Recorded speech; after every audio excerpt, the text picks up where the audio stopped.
ಒಂದು ಚೀಲ ತಗೊಂಡಿದ್ದೀವಿ ಅಂತ ಹೇಳ್ಬಿಡು. ಪಾಪ ಬೆಳಿಗ್ಗೆ ಅದು ಹುಡುಕಾಡೋ ತಾಪತ್ರಯ ಇರಲ್ಲ. ಇಲ್ಲ unnecessarily you are causing them trouble. Just tell them that one of the 3 we have taken, so they know where it is. Just save some trouble on their part.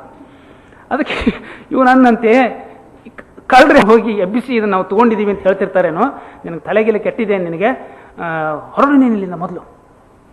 ಅದಕ್ಕೆ ಇಲ್ಲ ಇಲ್ಲ ನನಗೇನೋ ಅವರಿಗೆ ಅನಾವಶ್ಯಕ ತೊಂದರೆ ಕೊಡಬಾರ್ದು, ಪಾಪ ಬೆಳಗ್ಗೆ ಎದ್ದು ಆ ಕನ್ನ ನೋಡಿಕೊಂಡು ಇದನ್ನು ನೋಡಿಕೊಂಡು ಗಾಬರಿ ಪಡ್ತಾರೆ, ಹೇಳೇ ಹೋಗಬೇಕು ಅಂತ ನನಗನ್ಸುತ್ತೆ. ಅವಾಗ ಇವು ನನ್ನಂತೆ ನೋಡು, ಮುಂದೆ ಬಂದು ಕೂಡಲೇ ಅಲ್ಲಿ ಕೂಡಿಸಿ ನಿನಗೆ ದಕ್ಷಿಣೆ ಕೊಟ್ಟು ನಮಸ್ಕಾರ ಮಾಡಿ ಸೀದಾ ಕೊಡೋದಿಲ್ಲ. ಸಂತ ಅಲ್ಲ ನೀನು, ಇವಾಗ ಕಳ್ಳ. ಏನೋ ಕಬೀರ ಅಂದರೆ ಪ್ರಸಿದ್ಧ ಇಡೀ ಹಳ್ಳಿಗೆ, ಆದ್ದರಿಂದ ಹೊಡೆದು ಬಡದು ಮಾಡದೇ ಇರಬಹುದು. ಆದರೆ ಮತ್ತು 3-4 ಜನ ಮನೆಯವರು ಅಷ್ಟೇ ಮಾತಾಡ್ಕೋತಾರೆ ಅಂತ ತಿಳ್ಕೊಬೇಡ. ಅವ್ರ ದೃಷ್ಟಿನಲ್ಲಿ ಅಷ್ಟೇ ನೀನು ಮರ್ಯಾದೆ ಹೋಗೋದಿಲ್ಲ, ಇಡೀ ಹಳ್ಳಿ ಜನರಿಗೆಲ್ಲ ಹೇಳ್ಬಿಡ್ತಾರೆ ಅವರು. ಇಡೀ ಹಳ್ಳಿ ಜನರಿಗೆ ಹೇಳಿದರು ಅಂದರೆ ನಾಳೆಯಿಂದ ನಿನ್ನ ಸತ್ಸಂಗಕ್ಕೆ ಒಬ್ಬರು ಬರಲ್ಲ ತಿಳ್ಕೊ ಅಂತ ಅಂತೀವಿ. ಕಬೀರನಿಗೆ ಸತ್ಸಂಗ ಅಂದರೆ ಭಾಳ ಇಷ್ಟ, ಪ್ರಾಣ ಅವನಿಗೆ. ಇವನು ಮಗ ಮೊದಲು ಯೋಚನೆ ಮಾಡಿದಂತೆ ನಾನು ಹೊಡೆದು ಬಡ್ದು ಮಾಡ್ತಾರೆ ಅಂದರೆ ಇವನು ಕೇರೆ ಮಾಡೋಲ್ಲ. ಹೊಡೆದ್ರು. ಅದಕ್ಕೆ ಸತ್ಸಂಗಕ್ಕೆ ಯಾರು ಬರೋದಿಲ್ಲ, ನಮ್ಮನ್ನು ಕಳ್ಳರು ಅಂತಾರೆ. ಅದಕ್ಕೆ ಇವನಂದಂತೆ ನೋಡಪ್ಪ, ಅಲ್ಲಿ ಪದಾರ್ಥಗಳಿತ್ತು, ಕಳ್ತನ ಆಗಿದೆ, ಕಳ್ತನ ಮಾಡಿದವರು ನಾವು, ನಮ್ಮನ್ನು ಕಳ್ಳರು ಅಂದರೆ ನಿಂಗೆ ಅಷ್ಟಾಗಿ ಬೇಜಾರು. ಸತ್ಸಂಗಕ್ಕೆ ಬರಲ್ಲ ಅಂತೀಯ ಜನಗಳು. ಸತ್ಸಂಗಕ್ಕೆ ಬಾರದೇ ಇದ್ದರೆ ಜನಗಳಿಗೆ ಊಟ ಮಾಡಿ ಹೋಗು ಅಂತ ಹೇಳೋ ಪ್ರಸಂಗ ಇಲ್ಲ. ನಿನಗೆ ಅದೇ ತಾನೇ ಬೇಕಾಗಿತ್ತು. ಜನಗಳು ಬರ್ತಾರೆ, ಊಟ ಮಾಡಿ ಹೋಗು ಅಂತೀನಿ. ಜನಗಳೇ ಬರದೇ ಇದ್ದರೆ ಅವ್ರಿಗೆ ಊಟ ಮಾಡ್ಕೊಂಡು ಹೋಗು ಅಂತ ನಾನು ಹೇಳೋ ಪ್ರಸಂಗ ಇಲ್ಲ. ನಿನ್ನ ಇಚ್ಛೆ ಹೇಗಿದೆಯೋ ಹಾಗಾಯಿತು. ಅಕಸ್ಮಾತ್ ಇಷ್ಟೆಲ್ಲ ಆಗಿ ನಾನು ಕಳ್ಳ ಅಂತ ಗೊತ್ತಾದ ಮೇಲೂ ಜನಗಳು ಬಂದರೆ ಗೋಧಿ ಮುಟ್ಟೆ ಇದೆಯಲ್ಲ, ಅಡುಗೆ ಮಾಡಿ ಊಟಕ್ಕೆ ಹಾಕೋಣ, ನನ್ನ ಇಷ್ಟದಂತೆ ಆಯಿತು, ಇದರೇ ಐ ಆಮ್ ಹ್ಯಾಪಿ ಅಂತ ಹೇಳಿದಂತೆ. ಹಾಗೆ ಮನುಷ್ಯ ಯಾರು ಆವಾಗ ಮಗ ಅವನು ಸುಸ್ತಾಗಿ ಅವನು ನಿನ್ನ ಮಗ ಅಂತ ಸುಮ್ಮನೆ ಹೆಸರಿಗೆ ಮಗ ನಾನು, ನಿನ್ನ ಯಾವ ಕ್ವಾಲಿಟೀಸು ನನ್ನಲ್ಲಿ ಬರಲಿಲ್ಲ ಅಂತ ಅವನೇ ಶರಣಾದ ಅಂತ ಅವನ ಆತ್ಮಚರಿತ್ರೆಯಲ್ಲಿ ಕಥೆ ಬರ್ತಾ ಇದೆ. ನಮಸ್ಕಾರ ಮಾಡಿ ಸುಮ್ಮನೆ ಶರೀರದ ಉಪಾಧಿಯಿಂದ ನನ್ನ ಮಗನೇ ಹೊರತು ನನಗೆ ಯಾವ ಇದರಲ್ಲೂ ನಾನು ನಿನಗೆ ಮಗ ಅಲ್ಲ, ಏನು ಜನ್ಮಾಂತರದ ನಿಮಿತ್ತ ಏನೋ ನಿನಗೆ ಮಗ ಆಗಿ ಹುಟ್ಟಿದ್ದೀನಿ ಅಂತ ಅವನಿಗೆ ಶರಣಾದ ಅಂತ ಕಥೆ ಬರ್ತಾ ಇದೆ. ಹೇಳೋದಕ್ಕೆ ತಾತ್ಪರ್ಯ ಏನು ಅಂದರೆ, ಯಾವ ಮನುಷ್ಯ ತನ್ನನ್ನು ಕರ್ಮದಿಂದ ಡಿಟ್ಯಾಚ್ ಮಾಡಿಕೊಳ್ಳೋ ಕಲೆಯನ್ನು ಕಲಿತುಕೊಂಡಿರ್ತಾನೆ, ಆ ಮನುಷ್ಯ ಜೀವನದಲ್ಲಿ ಎಂಥ ಸಂದರ್ಭಗಳು ಬಂದರೂ ಕೂಡ ಎದೆಗುಂದದೆ ಮುಂದೆ ಹೋಗ್ತಾನೆ. ಆಯ್ತಪ್ಪ, ಹಿಂಗಾದ್ರೆ ಹಿಂಗೆ, ಹಿಂಗಾದ್ರೆ ಹಿಂಗೆ. He's cool, always he's balanced mind. ಅದನ್ನು ಅಭ್ಯಾಸದಿಂದ ಅಳವಡಿಸ್ಕೊಳ್ಬೇಕು. ಎಲ್ಲೋ ದೊಡ್ಡ ದೊಡ್ಡ ಯೋಗ್ಯತೆ ಇದ್ದವರಿಗೆ ಕೆಲವರಿಗೆ ಅನಾಯಾಸವಾಗಿ ಬಂದುಬಿಡ್ತದೆ. ಉಳಿದವರು ಮಲಗುವಾಗ ಈ ಶ್ಲೋಕ ಹೇಳಬೇಕು ಅಂತ ಹೇಳ್ತಾರೆ ತಿಳಿದವರು. ಸರ್ವ ಕರ್ಮಾಣಿ ಮನಸಾ ಸನ್ಯಸ್ಯ ಆಸ್ತೆ ಸುಖಂ ವಶಿ ನವದ್ವಾರೇ ಪುರೇ ದೇಹಿ ನೈವ ಕುರ್ವನ್ ನಕಾರಯನ್. ಹೇಗೆ ನಾವು ವಿಷಯಗಳಿಂದ ಅಂಟಿಕೊಳ್ಳದೆ ಬದುಕನ್ನು ಸಾಗಿಸಬೇಕು ಅನ್ನೋದಕ್ಕೆ ಈ ಶ್ಲೋಕ ಮಾರ್ಗದರ್ಶಕವಾಗಿದೆ. ಭಗವದ್ಗೀತೆಯ ಬಹಳ ಮುಖ್ಯ ಶ್ಲೋಕಗಳಲ್ಲಿ ಇದು ಒಂದು. ಸರ್ವಕರ್ಮಾಣಿ ಮನಸಾ ಸನ್ಯಸ್ಯಾಸ್ತೆ ಸುಖಂ ವಶಿ ನವದ್ವಾರೇ ಪುರೇ ದೇಹಿ ನೈವ ಕುರ್ವನ್ನ ಕಾರಯನ್. 22ನೇ ಶ್ಲೋಕ. ಯೇಹಿ ಸಂಸ್ಪರ್ಶಜಾ ಭೋಗಾಃ ದುಃಖಯೋನಯ ಏವತೆ ಆದ್ಯಂತವಂತಃ ಕೌಂತೇಯ ನತೇಷು ರಮತೆ ಬುಧಃ.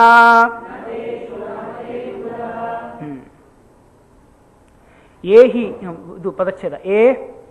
ಹಿ ಸಂಸ್ಪರ್ಶಜಾಃ ಭೋಗಾಃ ದುಃಖಯೋನಯಃ ಏವ ತೇ ಆದ್ಯಂತವಂತಃ ಕೌಂತೇಯ ನ ತೇಷು ರಮತೆ ಬುಧಃ.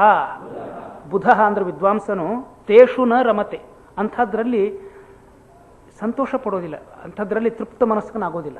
ಎಂಥದ್ರಲ್ಲಿ ಅಂದರೆ ಈ ಮೊದಲನೇ ಲೈನ್ ನೋಡ್ರಿ. ಏಹಿ ಸಂಸ್ಪರ್ಶಜಾ ಭೋಗಾಃ. ಸಂಸ್ಪರ್ಶಜಾಃ ಅಂದರೆ ವಿಷಯಕ್ಕೂ ಇಂದ್ರಿಯಕ್ಕೂ ಸ್ಪರ್ಶದಿಂದ ಯಾವ ಭೋಗದ ಸುಖಗಳು ನಮಗೆ ಅನುಭವಕ್ಕೆ ಬರ್ತಾ ಇವೆಯೋ ಅವೆಲ್ಲನೂ ದುಃಖ ಯೋನಯ ಏವತೆ, ಅವೆಲ್ಲವೂ ದುಃಖಕ್ಕೆ ಕಾರಣವಾಗ್ತಕ್ಕಂಥವುಗಳು. ನಾವು ನಮ್ಮ ಪ್ರಾಚೀನರು ಸುಖವನ್ನು ಎರಡು ವಿಭಾಗ ಮಾಡಿದರು. ವಿಷಯದ ಸಂಪರ್ಕದಿಂದ ನಮಗೆ ದೊರೀತಕ್ಕಂಥ ಸುಖ, ವಿಷಯ ನಿರಪೇಕ್ಷಕವಾಗಿರ್ತಕ್ಕಂಥ ಸುಖ. ವಿಷಯ ಸಂಪರ್ಕದಿಂದ ಬರತಕ್ಕಂಥ ಸುಖ ಅನ್ನೋದೇನಿದೆ ಅದೆಲ್ಲನೂ ಹುಟ್ಟತಕ್ಕಂಥ ಸುಖ.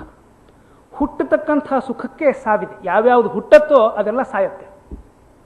ಜಾತಸ್ಯ ಹಿ ಧ್ರುವ ಮೃತ್ಯು ಧ್ರುವಂ ಜನ್ಮ ಮೃತಸ್ಯ ಚ ಅನ್ನೋ ಶ್ಲೋಕ ಇದೆಯಲ್ಲ, ಅದನ್ನು ಇಲ್ಲಿಗೂ ಅನ್ವಯಿಸಬಹುದು. ಯಾವುದು ಹುಟ್ಟತ್ತೋ ಅದಕ್ಕೆ ಸಾವಿದೆ. ತಿನ್ನೋದ್ರಿಂದ ನಮಗೆ ದೊರಕೋ ಸುಖ, ಉದಾಹರಣೆಗೆ ಹೇಳ್ತಾ ಇದ್ದೇನೆ, ಅದನ್ನು ತಿಂದಾಗ ಸುಖ. ಯಾಕೆಂದರೆ ಅದು ತಿನ್ನೋದು ಅನ್ನೋದು ವಿಷಯ, ಅದು ಪದಾರ್ಥ.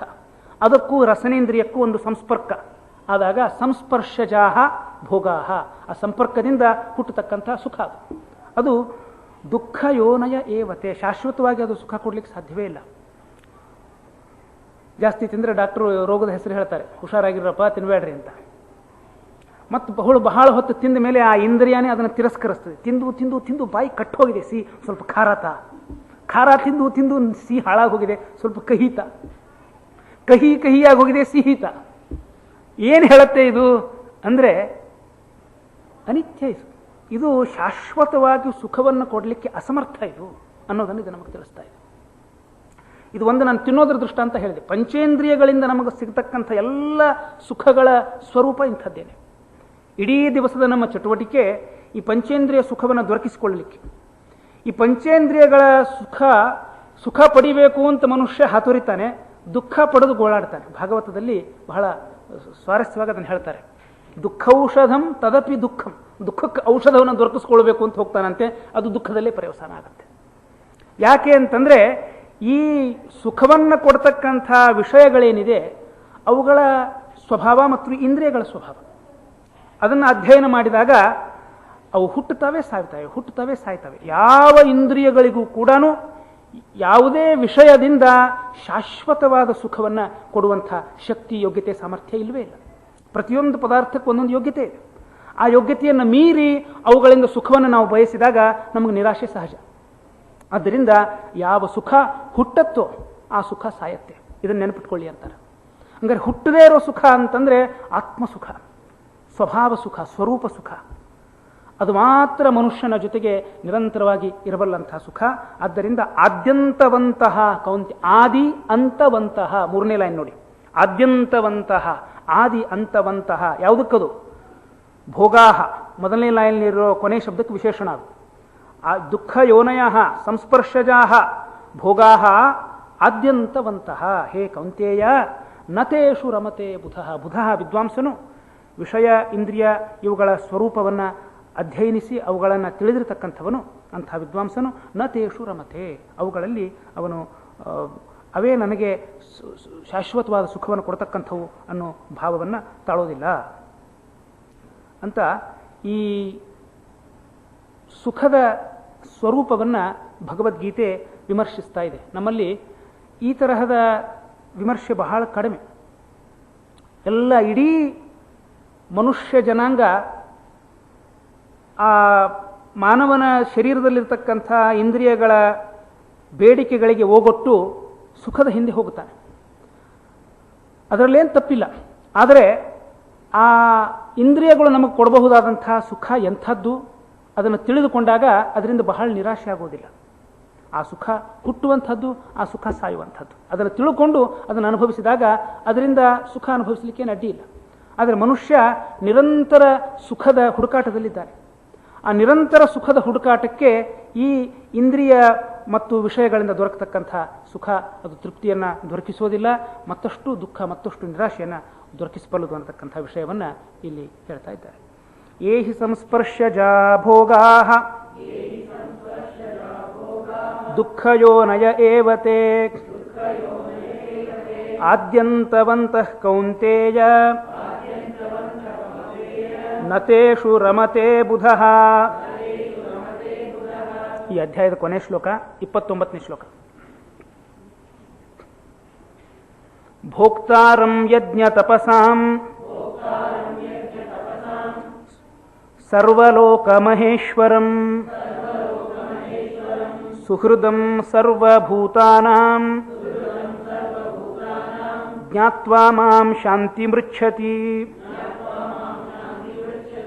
ಪದಚ್ಛೇದ. ಭೋಕ್ತಾರಂ ಯಜ್ಞ ತಪಸಾಂ ಸರ್ವಲೋಕ ಮಹೇಶ್ವರಂ ಸುಹೃದಂ ಸರ್ವಭೂತಾನಾಂ ಜ್ಞಾತ್ವಾ ಮಾಂ ಶಾಂತಿಂ ಪೃಚ್ಛತಿ.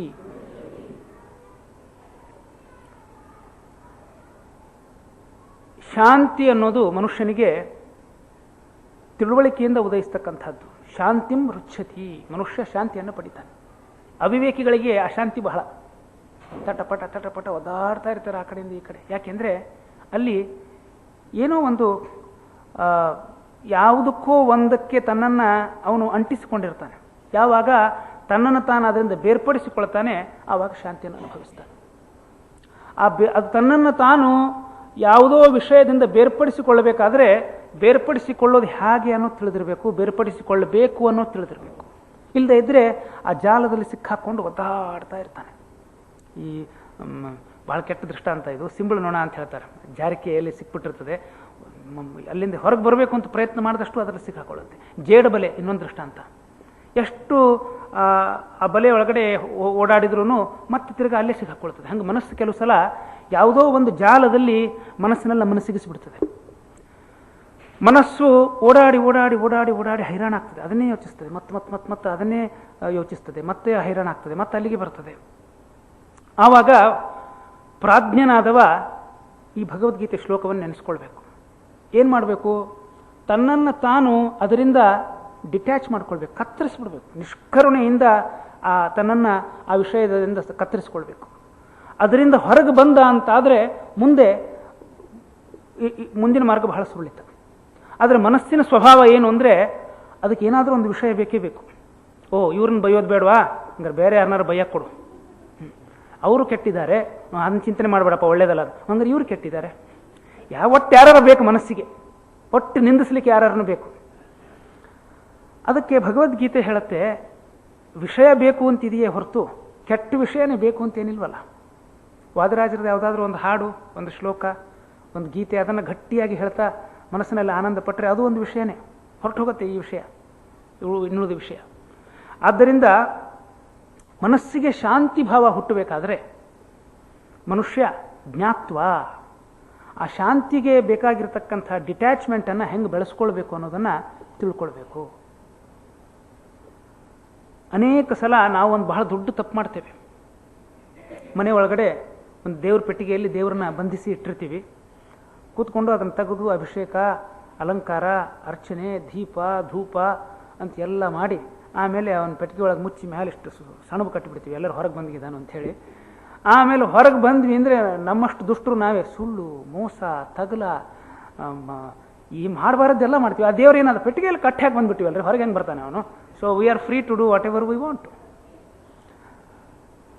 ನಮ್ಮಪ್ಪ ಹೇಳೋರು ಒಂದ್ಸಲ ವಿಧಾನಸೌಧದಲ್ಲಿ ಕೂತ್ಕೊಂಡು ಭಸ್ಮ, ಅಂಗಾರ, ಅಕ್ಷಂತಿ ಹಚ್ಕೊಂಡು ಲಂಚಕ್ಕೆ ಕೈ ಹೊಡ್ತಾ ಇರ್ತಾರಲ್ಲ, ಅವರಂಥ ಧರ್ಮ ಪಾತಿಕೆಗಳು ಇನ್ನೊಂದಿಲ್ಲ. ಅಪ್ಪ ಮ್ಯಾಲಿಂದ ಅಳಿಸ್ಕೊಂಡು ತೆಗೆದು ಹಾಕು ಅದನ್ನು.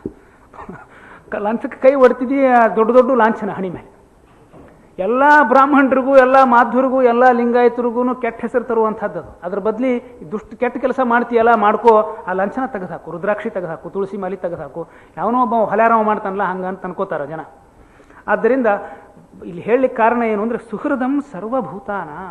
ಭಗವಂತ ಬರೀ ದೇವ್ರ ಪೆಟ್ಟಿಗೆಯಲ್ಲಿಲ್ಲ, ಸರ್ವಭೂತಾನಾಂ ಸುಹೃದಂ, ಎಲ್ಲ ಜೀವಿಗಳ ಆತ್ಮೀಯ ಮಿತ್ರ ಭಗವಂತ. ಎಲ್ಲ ಸುತ್ತಮುತ್ತಲು ಇರೋ ಜೀವಿಗಳಿಗೆ ನಾವು ನೋವು ಮಾಡಿ, ಮೋಸ ಮಾಡಿ, ಅನ್ಯಾಯ ಮಾಡಿ ದೇವ್ರ ಪೂಜೆ ಮಾಡ್ತೀವಿ ಅಂದರೆ ಭಗವಂತ ತೃಪ್ತ ಆಗೋದಿಲ್ಲ. ಸುಹೃದಂ, ಸುಹೃದ ಅಂದರೆ ಸ್ನೇಹಿತ ಅಂತ ಅರ್ಥ. ಸುಹೃದಂ ಸರ್ವಭೂತಾನ. ಯಾಕ? ಸರ್ವಲೋಕ ಮಹೇಶ್ವರಂ ಜಗತ್ ಪಿತೃಮಾತೃಗತಿ ಅಂಥ ಭಗವಂತ. ಭೋಕ್ತಾರಂ ಯಜ್ಞ ತಪಸಾಂ, ನೀನು ಮಾಡಿರತಕ್ಕಂಥ ಕರ್ಮಗಳನ್ನು ಭೋಗಿಸುವವ, ಸ್ವೀಕಾರ ಮಾಡುವವ. ಅವನ ಸನ್ನಿಧಾನದಲ್ಲಿ ನಿನ್ನ ಕರ್ಮಗಳನ್ನು ಸಮರ್ಪಿಸಿಬಿಡು. ಕೃಷ್ಣ, ನಿನಗಿದು ಅರ್ಪಿತ, ನನ್ನಿಂದ ಸಾಧ್ಯ ಆಗೋದನ್ನು ನಾನು ಮಾಡಿದ್ದೇನೆ, ಮಿಕ್ಕಿದ್ದು ನಿನಗೊಪ್ಪಿತು ಅನ್ನೋ ತೃಪ್ತ ಭಾವದಿಂದ ಕರ್ಮಗಳನ್ನು ಆಚರಿಸು ಅಂತಕ್ಕಂಥ ಸಂದೇಶದೊಂದಿಗೆ ಇವತ್ತಿನ ಉಪನ್ಯಾಸವನ್ನು ಮುಕ್ತಾಯಗೊಳಿಸ್ತಾ ಇದ್ದೇನೆ. ಭೋಕ್ತಾರಂ ಯಜ್ಞ ತಪಸಾಂ ಸರ್ವಲೋಕ ಮಹೇಶ್ವರಂ ಸುಹೃದಂ ಸರ್ವಭೂತಾನಾಂ ಜ್ಞಾತ್ವಾ ಮಾಂ ಶಾಂತಿ ಮೃಚ್ಛತಿ. 6ನೇ ಅಧ್ಯಾಯ ಶುರು ಮಾಡೋಣ. ನಮ್ಮ ಪರಂಪರೆಯಲ್ಲಿ ಮುಗಿಸಿದ್ದರಲ್ಲಿ ಎಂಡ್ ಮಾಡಬಾರ್ದು, ಶುರು ಮಾಡಿದ್ರಲ್ಲಿ ಎಂಡ್ ಮಾಡಬೇಕು. Hopefully it will continue. 6ನೇ ಅಧ್ಯಾಯ 1ನೇ ಶ್ಲೋಕ. ಶ್ರೀ ಭಗವಾನ್ ಉವಾಚ ಅನಾಶ್ರಿತಃ ಕರ್ಮಫಲಂ ಕಾರ್ಯಂ ಕರ್ಮ ಕರೋತಿ ಯಃ ಸಸನ್ಯಾಸೀ ಚ ಯೋಗೀ ಚ ನ ನಿರಗ್ನಿರ್ನ ಚಾಕ್ರಿಯಃ.